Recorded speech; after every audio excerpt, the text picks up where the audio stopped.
Just roll the dang dice, people. Good morning. Today's tough love topic: quit procrastinating. Yesterday, we talked about all the excuses that you give about why you're not doing this, why you're not doing that. Today's topic is just stop procrastinating. And just like Nike says, just do it. Just do it, folks. It's absolutely ridiculous. You talk about, I'm going to do it when? Someday, right? Someday. Your someday never comes. You're going to do it when? The kids get into high school, the kids go to college, when you get a raise. I'm going to do it when I move. I'm going to, all these excuses. And then you keep on putting it off, putting it off, and putting it off. And one day you wake up and you're like, oh my gosh, 10 years have went by, 20 years have went by, 30 years have went by. Folks, just roll the dice and get moving. So while I'm waiting on a few more people to get on here, what I'd like to do is, if you look at my background today, it's a Monopoly game. I'm sure most of y'all have played this game before, and you know all of the requirements. You go around the board, and the objective is to buy up property, because if somebody lands on your property, you'll get to collect rent from them. And then if you have enough money, what you can do is you can subdivide your property and you can put some little green houses on there, and then you can charge more rent because it's more valuable. And then if you go even further, you can trade those little houses in and you can put one of those red hotels on there, and you can really bank.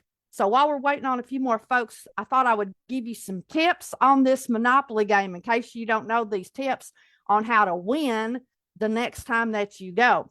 So first of all, the Monopoly game, it was created in 1935. That's when it was originally released. And some of the tips that I learned, I Googled these because I didn't know a lot of these, is one of the best ones is invest early and reap the rewards later. And that is, the sooner you get started, the sooner you can start collecting rent. It's not one of those where you want to save for a rainy day, because while you're saving and people are going around the board, they're buying up properties, and the chances of you landing on one of their properties is very good, right? So you want to invest early and reap the rewards later. Next, the two, and also that means don't wait on the good properties. Some of you only, wait to buy the ones that pay out the most. Don't do that, because it's all about multiple streams of income. So the more properties that you have, the more money that you're going to be able to earn. And then the top two properties that people land on the most are red and orange. So if you're going to, make sure that you buy some, make sure that you buy red and orange, because the statistics show that those are the ones that people land on the most. Next, buy railroads. There's 4 railroads. And if you had a choice between the railroads and utilities, buy the railroads, because there's only a 1 in 36 chance that you'll profit on the utilities. Yeah, because there's only two opportunities where there's 4 on the railroad. So I thought that was interesting. 3 houses are better than 1. And you want to punish those, when they land on your property when you're playing Monopoly. Think about that word, monopoly, right? You want to own the board. That's not what we do in real life, but anyway, that's the way it is in this game. And I thought this was interesting. You want to create a housing shortage. How do you do that? There's only 32 houses of those little green houses available. So the more that you buy, that means your opponents can't buy them, and that makes the value go up, right? When there's a housing shortage, that makes the value go up. So if somebody wants to buy houses, they're going to have to pay a premium. And the second piece to that is they can't buy a hotel until they bought houses. So you've got them. All right. Next, the highest odds are that you're going to roll a 7. Lucky number 7. Those are the highest odds. So if you want to kind of run the numbers, if you're a numbers person, if you would look at 7 spots from where your opponent is and buy those properties, your chances of winning is a whole lot better. Next, there's 28 out of 40 squares that have property on them. And you're likely to land on 4 out of every 5 to 6 dice rolls. Interesting, huh? That somebody has taken that time. You know, they've got these tournaments going on all over the world on winning these Monopoly games. So they've got plenty of statistics to back that up. Next, going to jail could be a great thing. You know, some of us don't like that because we lose our time to pass go, or we put money in the kitty or whatever. Well, in this particular instance, it's talking about that if everybody has been really successful and a lot of properties have been bought up, remember, the chance of you landing on them is going to get higher and higher the more properties that are bought. So they suggest if you stay in jail 3 times, you're going to avoid landing on one of those properties, and that's going to save you a ton of money in the long run. So that could possibly help put you over the edge if you want to win Monopoly. So I thought those are some pretty cool tips. So let's get down to business and let's talk about the topic for today. Just roll the dang dice. Get moving. You have to start. You got to start taking baby steps somewhere, somehow. I don't care how much money you make. I don't care that you got a great credit score. You can be paycheck to paycheck and not in a good place financially, making 100, 250, $1 million a year. It's all just numbers. It's just a math problem, y'all. If you don't have appreciating assets working on your behalf to create passive streams of income, you're going to be in financial trouble. It's not me just saying it. You can go out online, you can talk to people in your community, you can talk to people all over the world, and they're going to tell you the same thing. You have got to learn how to put your dollars to work for you in such a way that one day your dollars are working so hard for you that you no longer have to work hard physically for those dollars. So that is what I teach. That is what I am imploring you guys to do. So let me go through the steps again just to make sure. I want you to ask yourself, does what I'm saying make sense? Okay? Does it make sense to you? Because sometimes things just don't make sense. I want you to tell me, are you seeing what I'm saying? Does this make sense? Number 1, you have to take control of your personal finances. And that means, first of all, you need a spending plan. You need to tell your dollars where to go so that you don't wake up at the end of the month and wonder where all your dollars went. Okay? Every dollar needs an aim. Every dollar needs a home. You need to have control over where your money is going because there's holes in your budget. Every single day, there's holes. Dollars are being just sifted through and you don't even realize it. The next thing is I want you to set some short and long-term goals. Remember, in our group, we're talking about 5 years or less. And as part of that, on one of the days, I talked about your time, talent, and treasure. And the reason I want to focus so much on philanthropy is, you know, we want to make a positive impact on this world. And we want to do all the things, you know, the things that God has placed inside your heart. There's a reason for that.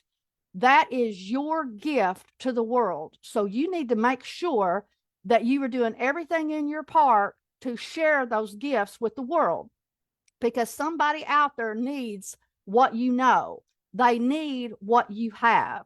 So that is at the top of my list: time, talent, and treasure. Put a budget together for those.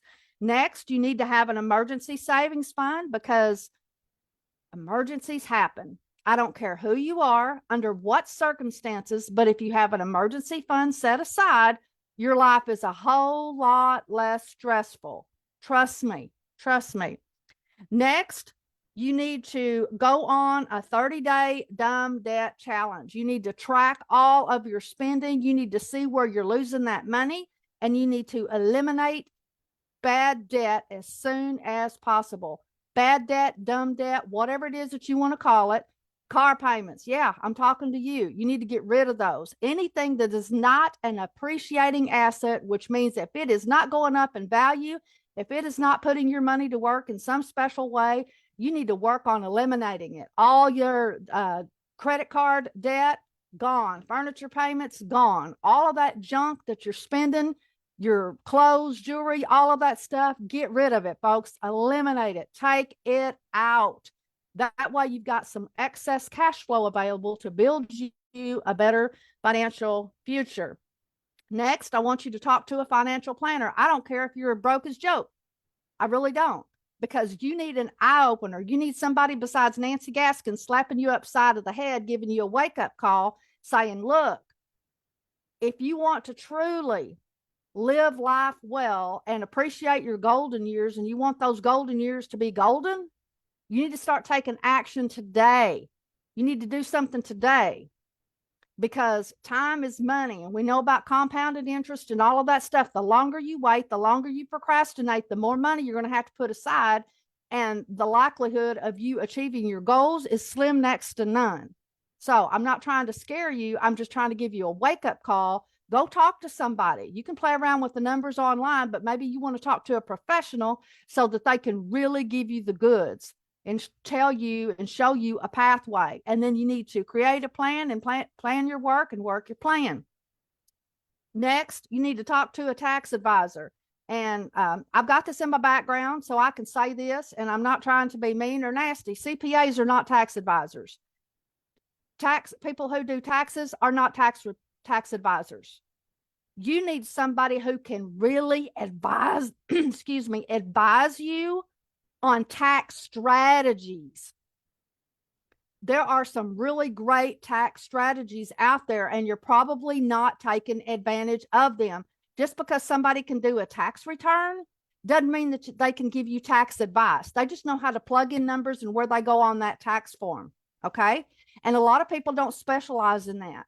So I want you to actually have part of your team a tax advisor. Spend the $100 and go talk to somebody about what it is that you're wanting to do and how the best way to set that thing up so that you can minimize your tax liability.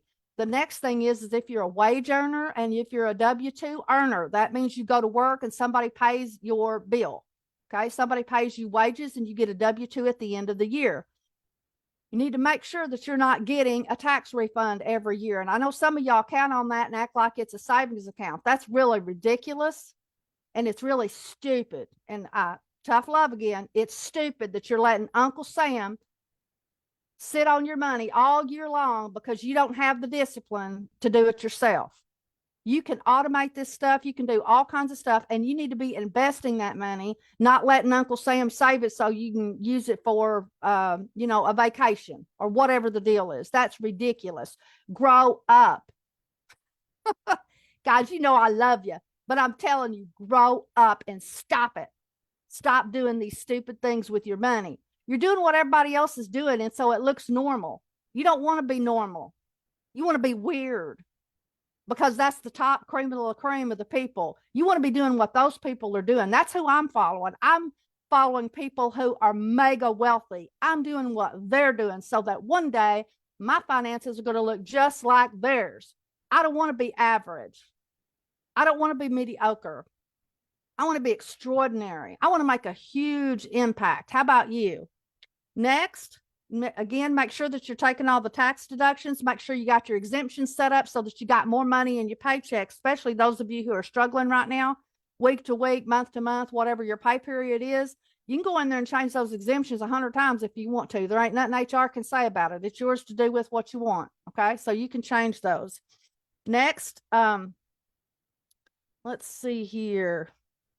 Next, if you've decided after you've done all that and you followed those steps and you feel real good and you have at least $100 a month available, even if you don't, figure out a way, figure out a strategy. How much is that? $100 a month to put your family on a better track financially in 2024.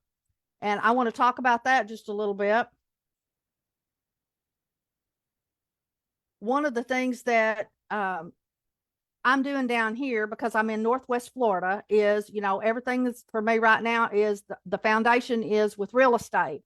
And I have 3 target markets, and there is a reason why I'm using those 3 target markets. One, we want to be diversified. Okay. You always want to be diversified. Now, I've got investments in a whole lot of different things and a whole lot of different industries, because if one goes down and one goes south, I've got the other ones to kind of pick up the slack. So that's a smart move. Well, I'm doing the same thing in real estate. So I've got 3 target markets down here. One is the short-term vacation rental industry. We are 120 miles of tourist area, and we are tourist area 24/7 all year long, because in the wintertime, we have the snowbirds from up north in Canada and in the northern states. They come down here and they spend their winters from November all the way through till spring break. And then we have that spring break crowd where families bring their families down here and vacation. And then you have the full-blown tourist season where people from all over the world come in to enjoy our, emerald green water and sugar white sand. So we've got the tourist industry for short-term rentals. And then we have midterm, which is those that are in transition. We have 6 military installation bases. 6.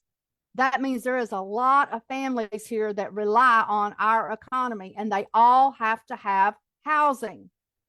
And also with that, you have government contractors and all those businesses that support our military bases. Those families have to have housing. And sometimes they require short-term housing, like 3 to 6 months at a time. And think about like your traveling nurses and different things like that. Well, that's the way government contractors are. They come in for maybe 30, 60, 90 days, and they need some temporary living quarters. We're really short on that type housing down here. And so this is one of the areas that I want to target. I want to make some homes available for those people. And so next we have the long-term market, which those are who lease for 1 year at a time. And those are traditional families, or one of the main niches that I'm bringing to Northwest Florida is the co-living, where families are coming together and they're sharing one nice, beautiful home, and their expenses are a whole lot less, and they're able to live a whole lot better and have a better quality of life.